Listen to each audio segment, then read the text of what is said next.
Bienvenue à ce documentaire sur Roberto José Carmona, souvent surnommé la hyène humaine en raison de la cruauté de ses actes. Carmona est considéré comme l'un des criminels les plus dangereux de l'Argentine. Ce documentaire explore sa vie, ses crimes et les conséquences de ses actes.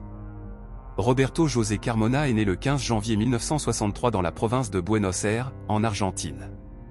Sa mère, Magdalena Bonnet, était travailleuse du sexe, et son père, dont le nom n'a jamais été révélé, l'a rapidement abandonné avec ses 5 enfants.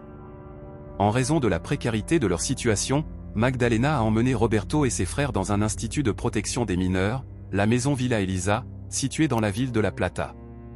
Là-bas, Roberto a subi des abus de toutes sortes de la part d'autres internes et des autorités. Il a souvent été laissé sans nourriture et battu constamment. Roberto a décrit ces années comme un enfer. Les abus qu'il a subis allaient de la violence physique aux privations de nourriture. Cette période a profondément marqué son développement et a planté les graines de la violence qui allait définir sa vie adulte. Après avoir été abandonné par sa mère, Roberto a été transféré dans un couvent où il a également subi des abus physiques. Magdalena a finalement décidé de le ramener chez elle lorsqu'il avait 7 ans. Le retour chez sa mère n'a pas été un changement positif, car son père était absent la plupart du temps, ce qui a nourri une forte rancœur en Roberto. Cette période de sa vie est caractérisée par une grande instabilité. La maison de Magdalena était souvent un lieu de conflit et de privation. Roberto a développé une méfiance profonde envers les figures d'autorité et un ressentiment croissant contre sa famille et la société en général. Roberto José Carmona a commencé à commettre des crimes violents à un jeune âge. Ses premiers délits incluaient des vols et des agressions. Cependant, ces crimes sont rapidement devenus plus graves et plus violents. En 1986, il a commis l'un de ses crimes les plus notoires, le meurtre de Gabriela Seppi, une jeune femme de la province de Cordoba. Ce crime a choqué la communauté locale par sa brutalité. Roberto a été décrit comme un prédateur, traquant ses victimes avec une froide détermination. En 2022, il a tué Javier Rodrigo, un père de famille respecté. Ce meurtre a été particulièrement choquant en raison de l'apparent manque de motif et de la cruauté avec laquelle il a été perpétré. Ces 2 crimes, parmi d'autres, ont solidifié la réputation de Carmona en tant que hyène humaine. En raison de sa dangerosité extrême, Carmona a dû être maintenu isolé dans une cabine fermée pendant les audiences de son dernier procès. Il a été reconnu coupable de 4 meurtres, mais il attribue souvent la responsabilité de ses actes à d'autres, refusant de reconnaître sa culpabilité. Les mesures de sécurité lors de ces procès étaient sans précédent. Les autorités ont pris des précautions extrêmes pour assurer la sécurité de tous ceux présents dans la salle d'audience. Carmona, affichant souvent une attitude provocatrice, a continué à effrayer par son comportement imprévisible. Carmona continue d'effrayer par son manque de remords et sa capacité à justifier ses crimes. Son histoire est un rappel des conséquences tragiques de la violence et de la négligence dans l'enfance. Il semble incapable de ressentir de l'empathie ou des regrets pour ses actions, ce qui le rend encore plus dangereux. Les victimes de Roberto José Carmona incluent des innocents comme Gabriela Seppi, une jeune femme assassinée en 1986, et Javier Rodrigo, tué en 2022. Ces crimes ont laissé des familles en deuil et une communauté traumatisée. Gabriela Seppi était une étudiante pleine de vie, dont l'avenir prometteur a été brutalement interrompu. Javier Rodrigo, quant à lui, était un père de famille respecté et aimé par ses proches. Les familles des victimes ont souvent témoigné de la douleur et de la souffrance causées par les actes de Carmona. Leurs histoires mettent en lumière l'impact humain de ces crimes et le vide laissé par la perte de leurs proches. Les crimes de Carmona ont eu des répercussions profondes sur le système judiciaire argentin.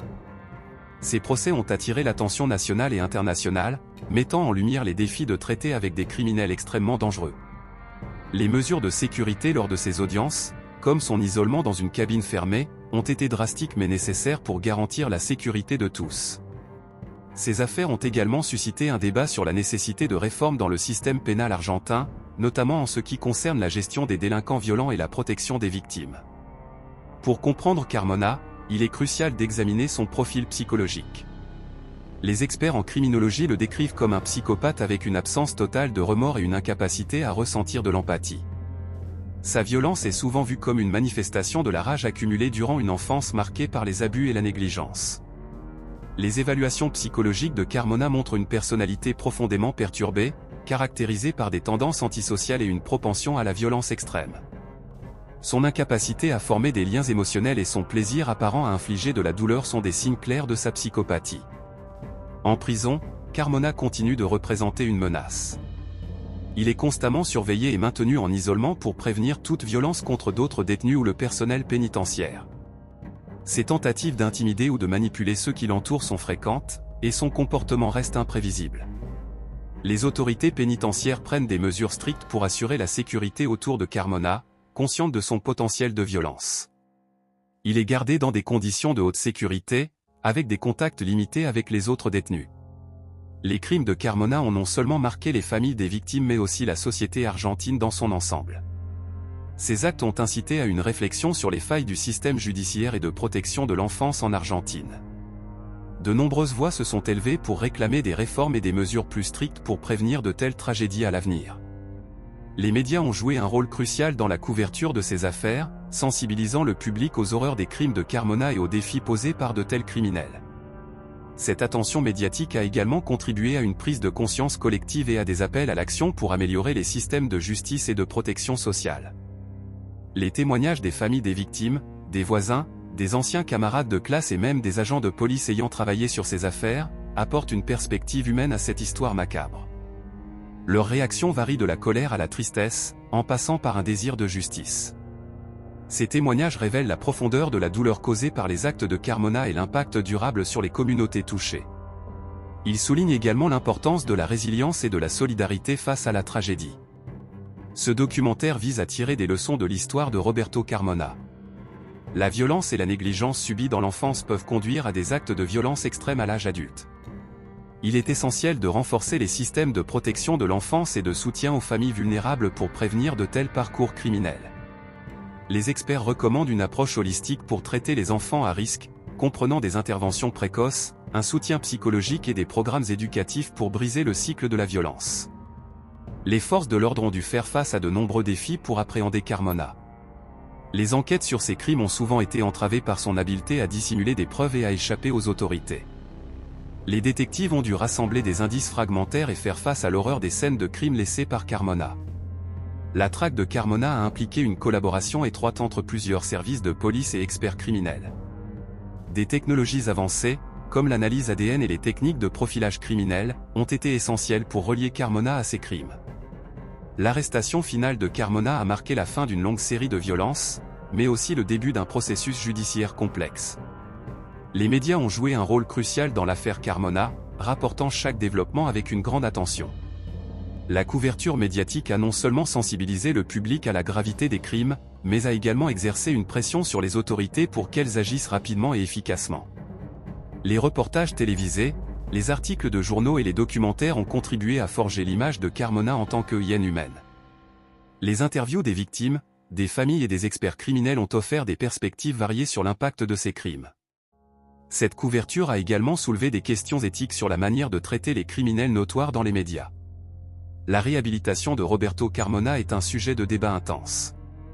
Son absence de remords et sa nature violente posent des défis énormes pour tout programme de réhabilitation. Les experts en criminologie et en psychologie discutent de la possibilité de réhabiliter un individu comme Carmona et des méthodes qui pourraient être utilisées, bien que les perspectives soient pessimistes. Les programmes de réhabilitation pour les criminels violents incluent souvent une thérapie intensive et une surveillance stricte. Cependant, dans le cas de Carmona, son manque de coopération et sa résistance à tout traitement rendent ses efforts presque impossibles. La société doit également peser le risque de réintégrer un tel individu dans la communauté contre les chances de succès de sa réhabilitation. L'héritage de Carmona est marqué par la peur et la douleur. Ces crimes ont laissé une empreinte indélébile sur les familles des victimes et sur la communauté argentine. Ce chapitre explore les souvenirs et les sentiments des personnes touchées par ces actes, ainsi que l'impact durable de ces crimes sur la société. Les témoignages des survivants et des proches des victimes révèlent la profondeur du traumatisme causé par Carmona. Ces histoires personnelles mettent en lumière l'importance de la mémoire collective et de la justice réparatrice. Elles rappellent également la nécessité de soutenir les victimes et de prévenir de futurs crimes par des mesures appropriées. Les crimes de Carmona ont incité à des réformes dans le système judiciaire et les services de protection de l'enfance en Argentine. Les leçons tirées de son cas ont conduit à des changements dans la manière dont les autorités traitent les criminels violents et protègent les enfants vulnérables. Les réformes incluent des protocoles améliorés pour la détection et l'intervention précoce dans les cas d'abus, ainsi que des politiques plus strictes pour la gestion des détenus dangereux. Ces mesures visent à empêcher d'autres individus de suivre un parcours criminel similaire à celui de Carmona. Les efforts de prévention se concentrent également sur l'éducation et le soutien aux familles à risque. L'histoire de Roberto José Carmona est un sombre rappel des conséquences de la violence et de la négligence. Ce documentaire se termine par une réflexion sur les leçons à tirer de son cas et sur l'importance de renforcer les systèmes de soutien pour prévenir de telles tragédies à l'avenir. Les experts soulignent la nécessité d'une approche holistique pour traiter les causes profondes de la criminalité. Cela inclut des investissements dans l'éducation, la santé mentale et les services sociaux. En apprenant de l'histoire de Carmona, la société peut travailler à construire un avenir plus sûr et plus juste pour tous. Les crimes de Roberto Carmona ont mis en lumière les lacunes du système pénal argentin. Ce chapitre explore comment son cas a révélé la nécessité d'améliorer la surveillance et la gestion des criminels violents. Les experts en justice pénale discutent des changements nécessaires pour éviter que des individus comme Carmona ne puissent perpétrer des crimes aussi graves. Le système pénal a dû réévaluer ses méthodes de gestion des détenus dangereux, y compris l'isolement cellulaire, les évaluations psychologiques régulières et les programmes de réinsertion stricts. Des protocoles de sécurité renforcés ont été mis en place pour assurer que des individus présentant un risque élevé de récidive soient surveillés de manière adéquate. Les médias ont joué un rôle crucial dans la sensibilisation du public aux crimes de Carmona. Ce chapitre examine comment les reportages médiatiques ont influencé l'opinion publique et poussé les autorités à agir. Il explore également le débat sur la responsabilité des médias dans la couverture de tels cas, et comment cette couverture peut parfois entraîner une glorification non intentionnelle des criminels. Les documentaires, articles et émissions de télévision sur Carmona ont contribué à maintenir l'attention sur ces crimes et sur les victimes. Cependant, certains critiques soulignent que la couverture médiatique peut aussi renforcer la notoriété du criminel, ce qui pose des questions éthiques sur la manière de traiter de tels sujets. Les témoignages des survivants et des proches des victimes apportent une perspective poignante à ce documentaire. Ils racontent comment les crimes de Carmona ont bouleversé leur vie et partagent leur lutte pour surmonter la douleur et le traumatisme. Ces récits offrent un aperçu de la résilience humaine et de la quête de justice. Parmi les témoignages, on trouve ceux des familles de Gabriela Seppi et de Javier Rodrigo, qui parlent de l'impact dévastateur de la perte de leurs êtres chers. Leurs histoires mettent en lumière la nécessité d'un soutien continu pour les victimes de crimes violents et leurs familles.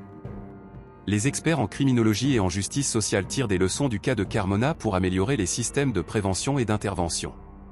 Ce chapitre explore les mesures qui peuvent être mises en place pour identifier les signes précoces de comportements violents et intervenir avant que les individus ne deviennent des criminels dangereux. Les initiatives incluent des programmes de mentorat pour les jeunes à risque, des services de santé mentale accessibles et des efforts pour réduire la stigmatisation des troubles psychologiques. L'accent est mis sur l'importance de la prévention proactive et du soutien communautaire pour éviter que des individus comme Carmona ne se tournent vers la violence. Carmona a été condamné à la prison à vie sans possibilité de libération conditionnelle. Ce chapitre examine ce que cela signifie dans le contexte du système judiciaire argentin et comment cela reflète la gravité de ces crimes. La discussion porte également sur le débat entourant la peine de mort et la réhabilitation pour les criminels les plus dangereux. La décision de le condamner à une peine de prison à vie sans possibilité de libération conditionnelle souligne la reconnaissance par le système judiciaire de la menace continue qu'il représente. Les experts discutent de la balance entre punition et réhabilitation, et des implications éthiques de telles sentences. Pour comprendre Carmona, il est essentiel d'examiner son profil psychologique en profondeur. Ce chapitre explore les analyses des experts en psychologie criminelle qui ont étudié son comportement et ses motivations. Ils discutent des signes de psychopathie, des troubles de la personnalité et de la manière dont les abus subis durant l'enfance ont façonné son esprit criminel. Les professionnels de la santé mentale soulignent l'importance de détecter et de traiter les troubles psychologiques tôt dans la vie pour prévenir des comportements destructeurs. Le cas de Carmona est utilisé comme un exemple de l'interaction complexe entre la nature et la culture dans le développement de comportements criminels. Des initiatives ont été lancées pour prévenir les crimes violents en s'attaquant aux racines des problèmes. Ce chapitre explore les programmes communautaires, éducatifs et sociaux mis en place en réponse aux crimes de Carmona. Ces programmes visent à offrir un soutien aux jeunes à risque et à créer des environnements plus sûrs et plus stables. Les efforts de prévention comprennent des ateliers éducatifs dans les écoles, des programmes de mentorat pour les jeunes défavorisés et des campagnes de sensibilisation sur les signes d'abus et de négligence. Ces initiatives cherchent à briser le cycle de la violence et à offrir des alternatives positives aux comportements criminels. Le cas de Carmona a provoqué une réflexion sur l'avenir de la justice pénale en Argentine. Ce chapitre examine les réformes en cours et les perspectives d'avenir pour le système judiciaire. Les experts discutent des nouvelles approches pour traiter les criminels violents et améliorer la sécurité publique. Les réformes incluent l'intégration de technologies avancées pour la surveillance des détenus, l'amélioration des programmes de réinsertion et la collaboration internationale pour échanger des meilleures pratiques. L'objectif est de créer un système plus juste et plus efficace, capable de prévenir et de traiter les crimes violents de manière humaine et proactive. Les institutions sociales jouent un rôle crucial dans la prévention des comportements criminels. Ce chapitre examine comment les services sociaux, les écoles et les organismes communautaires peuvent intervenir pour identifier et aider les enfants vulnérables avant qu'ils ne soient pris dans des cycles de violence et de criminalité. Les experts en travail social discutent de l'importance d'un réseau de soutien solide pour les familles en difficulté. Ils mettent en avant des exemples de programmes qui ont réussi à fournir un soutien émotionnel et matériel, réduisant ainsi les facteurs de risque pour les enfants comme Carmona. Les initiatives de sensibilisation communautaire et de soutien parental sont essentielles pour créer un environnement stable et sécurisant pour les jeunes. La réinsertion sociale des criminels est un défi majeur, surtout pour ceux ayant commis des crimes violents. Ce chapitre explore les programmes de réinsertion en Argentine, en mettant l'accent sur les efforts pour réhabiliter les détenus et les préparer à une vie productive après leur libération. Les programmes de réinsertion incluent des formations professionnelles, des thérapies comportementales et des initiatives de soutien post-libération. Les discussions portent sur l'efficacité de ces programmes et les obstacles rencontrés, notamment le manque de ressources et le stigmate social associé aux anciens détenus. Les success stories de réhabilitation offrent un espoir, mais soulignent également les défis persistants. Les crimes de Carmona ont eu des répercussions économiques et sociales importantes. Ce chapitre analyse l'impact financier des enquêtes, des procès et de l'incarcération sur le système judiciaire argentin. Il explore également les coûts sociaux, tels que le traumatisme des communautés affectées et la perte de confiance dans les institutions. Les experts en économie discutent des ressources nécessaires pour traiter et prévenir la criminalité violente. Ils proposent des solutions pour une allocation plus efficace des fonds publics, en mettant l'accent sur la prévention et la réhabilitation plutôt que sur l'incarcération à long terme. Les analyses montrent que des investissements précoces dans l'éducation et les services sociaux peuvent réduire les coûts futurs liés à la criminalité. Bien que les crimes de Carmona soient principalement concentrés en Argentine, leur impact a dépassé les frontières nationales. Ce chapitre explore comment les cas de criminalité extrême sont perçus à l'échelle internationale et les mesures de coopération entre les pays pour lutter contre la criminalité transfrontalière. Les discussions incluent des experts en criminologie internationale et des représentants des forces de l'ordre de différents pays. Ils partagent des stratégies de coopération et des exemples de succès dans la capture et le procès de criminels internationaux. Les leçons tirées des collaborations internationales offrent des pistes pour améliorer la lutte contre les criminels dangereux à travers le monde. Pour comprendre pleinement Roberto Carmona, il est essentiel de plonger dans son esprit. Ce chapitre présente une analyse approfondie de son profil psychologique, basé sur des entretiens, des rapports médicaux et des évaluations psychologiques. Les experts en psychologie criminelle décryptent les traits de personnalité et les schémas de pensée qui ont conduit à ces actions violentes. Les discussions incluent des théories sur la psychopathie, les troubles de la personnalité antisociale et les effets des traumatismes de l'enfance sur le développement psychologique. L'analyse psychologique de Carmona offre un aperçu sur les facteurs internes et externes qui ont façonné son comportement criminel, et met en lumière les défis de traiter et de gérer des individus présentant de tels profils. Les crimes de Carmona ont entraîné des changements législatifs et politiques en Argentine. Ce chapitre examine les lois adoptées en réponse à ces crimes, visant à renforcer la sécurité publique et à améliorer la justice pour les victimes. Les experts en droit discutent de l'efficacité de ces mesures et des réformes nécessaires pour combler les lacunes restantes. Les réformes incluent des lois sur la protection des victimes, des politiques de tolérance zéro pour les abus en institution et des améliorations des procédures judiciaires pour accélérer les procès criminels. Les débats politiques entourant ces réformes révèlent les tensions entre la sécurité publique, les droits des criminels et la justice pour les victimes. Les histoires des survivants des crimes de Carmona montrent une remarquable résilience. Ce chapitre partage des récits inspirants de survie et de guérison, mettant en lumière la force des individus et des communautés affectées par la violence. Ces témoignages offrent une perspective humanisante et rappellent l'importance de soutenir ceux qui ont été touchés par des crimes violents. Les initiatives communautaires de soutien aux victimes, les groupes de thérapie et les campagnes de sensibilisation jouent un rôle crucial dans la guérison des traumatismes. Les survivants partagent leur parcours de rétablissement et les ressources qui les ont aidés à reconstruire leur vie, soulignant l'importance de la compassion et du soutien communautaire. Le cas de Roberto José Carmona est un sombre chapitre de l'histoire criminelle de l'Argentine, mais il offre aussi des leçons précieuses pour l'avenir. En comprenant les facteurs qui ont conduit à ces crimes et en examinant les réponses sociétales, nous pouvons travailler à prévenir de telles tragédies et à créer un système de justice plus juste et plus efficace. Ce documentaire se termine avec un appel à l'action. Il est crucial de continuer à soutenir les victimes, à réformer les systèmes de protection sociale et judiciaire, et à investir dans la prévention et la réhabilitation. En apprenant des erreurs du passé, nous pouvons espérer construire un avenir où de telles atrocités ne se reproduisent plus. Merci d'avoir suivi ce documentaire. Si vous avez trouvé cette histoire instructive, abonnez-vous à notre chaîne et activez la cloche pour recevoir des notifications sur nos futures vidéos. N'hésitez pas à partager vos pensées et vos questions dans les commentaires, et à laisser un like pour nous soutenir. Ensemble, nous pouvons faire une différence.